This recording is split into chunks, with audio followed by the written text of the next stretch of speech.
Salute करता हूं मैं उड़ीसा को। क्या दिया है उड़ीसा ने इस देश को, क्या है उड़ीसा, इस वीडियो में बहुत डिटेल में रिसर्च करके बताई है। हर एक बात ध्यान से देखना, और अगर आप सच्चे, मैं कह रहा हूं उड़िया ही नहीं भारतीय भी हो ना, तो उसको जरूर लोगों तक पहुंचाना, क्योंकि मैं कहता हूं उड़ीसा सबसे ज्यादा अंडररेटेड स्टेट है भारत का।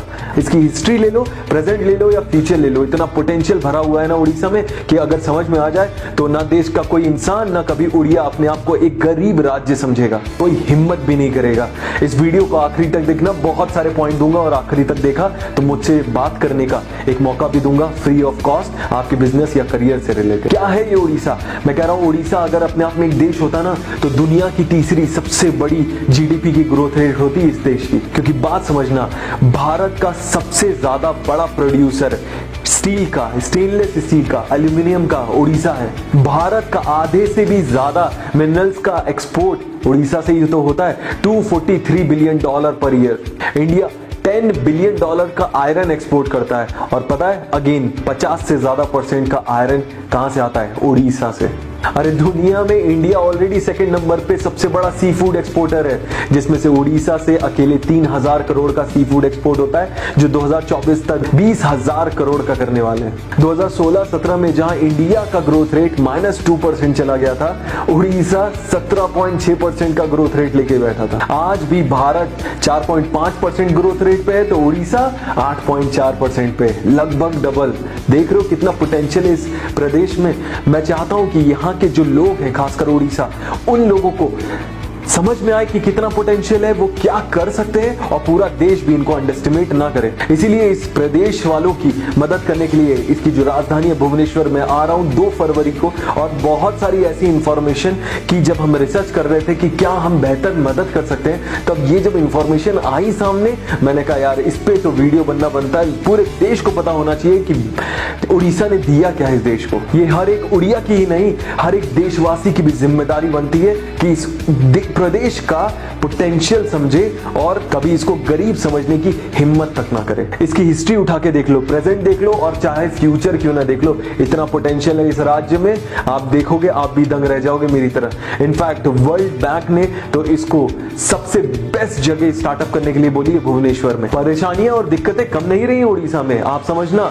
इस वीडियो को एटलीस्ट इंस्पिरेशन की तरह यूज करना, जो इंफॉर्मेशन मैं देने वाला हूं। 1900 सदी से 1900 से आज तक अगर बात करें तो 118 से ज्यादा साइक्लोन आ चुके हैं उड़ीसा में। एक साइक्लोन काफी होता है किसी प्रदेश को बर्बाद तबाह करने के लिए। 2013 में तो मोस्ट बैकवर्ड का टाइटल तक दे दिया गया था। यही नहीं, उड़ीसा का एक भी डिस्ट्रिक्ट टॉप 100 डेवलप्ड डिस्ट्रिक्ट में नहीं आता था। बट इतने सारे चैलेंजेस के बाद भी आज कितनी तेजी से ग्रो कर रहा है, इसको देख लो। इन्वेस्टर्स भी अट्रैक्ट हो रहे हैं, टीसीएस, इंफोसिस, विप्रो सब आ चुकी हैं उड़ीसा में। यही नहीं, जियो ने ये तक बोला है कि सबसे ज्यादा भारत में जो डेटा का यूजेज है वो उड़ीसा में। मतलब समझ रहे हो डेटा क्यों यूज हो रहा है?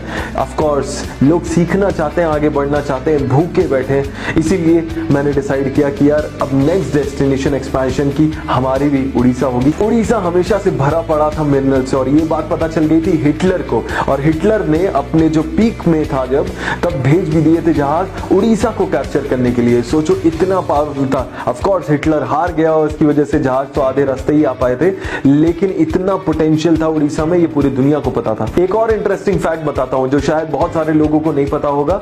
अलेक्जेंडर द ग्रेट नाम तो सुना ही होगा, सिकंदर महान यहां भारत में बोलते थे। चंद्रगुप्त मौर्य ने इंडिया में घुसने तक नहीं दिया था उसको। और सोचो ऐसे चंद्रगुप्त मौर्य एम्पायर जो पूरा देश पे राज करते थे, वो कलिंग में नहीं घुस पाए थे, और उड़ीसा ही पुराने जमाने में कलिंग कहा जाता था। यही नहीं, अंग्रेजों के खिलाफ जो शुरुआती जंग छेड़ने वाले फ्रीडम फाइटर बिरसा मुंडा, पूरी अंग्रेजी हुकूमत के दांत खट्टे कर दिए थे बिरसा मुंडा ने। इतना परेशान कर दिया था, जंगलों में गुरिल्ला वॉर करते थे, छुप छुप के मारते थे, कोई ढूंढ नहीं पा रहा था। बिरसा मुंडा अपने आप में इतने बड़े लीजेंड थे कि उन पे मैं कहता हूं एक वीडियो तो अपने आप में होना चाहिए। कमेंट करके नीचे बताना, अगर मैं कह रहा हूं 10 लोगों ने भी बोला कि बिरसा मुंडा पे केस स्टडी चाहिए बताएं, तो मैं बताऊंगा। इसके बाद सुभाष चंद्र बोस जिनके बारे में तो कौन नहीं जानता, भारत का बच्चा बच्चा जानता है, वो भी इसी भूमि से जन्मे जिन्होंने पहली बार पूर्ण स्वराज की डिमांड की थी। और भारत की पहली आर्मी आजाद हिंद फौज भी इन्होंने ही बनाई थी। और आज की बात करूं तो स्टार्टअप्स भी बहुत सारे दिए हैं उड़ीसा ने। भुवनेश्वर ने कितने स्टार्टअप दिए उसका ऑलरेडी वीडियो है, आई पे क्लिक करके आप देख सकते हो।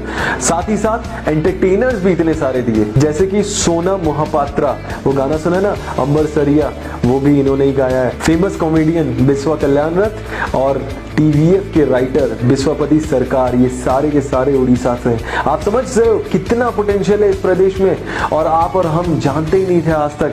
जरूरत है अवेयरनेस की, जरूरत है समझने की, जरूरत है। इनफैक्ट इस समय चीपेस्ट लैंड ऑफर किए जा रहे हैं उड़ीसा में। यही नहीं, मैं वहां के सीएम की बड़ी रिस्पेक्ट करता हूं, नवीन पटनायक जी, जो 2000 में इलेक्ट हुए और 2020 आ चुका है और उन्हीं का कार्यकाल चल रहा है। इन्होंने जितने भी रेगुलेटरी डिपार्टमेंट्स होते हैं उसको एक रूफ के अंदर लाकर खड़ा कर दिया, बिजनेस करना आसान बना दिया। भारत का 11% वाटर रिजर्व उड़ीसा में ही है। समझा आपने कितना पोटेंशियल है इस प्रदेश में, और आप और हम जानते भी नहीं इसके बारे में। समझो और शेयर करो, बांटने से बुद्धि बढ़ती है।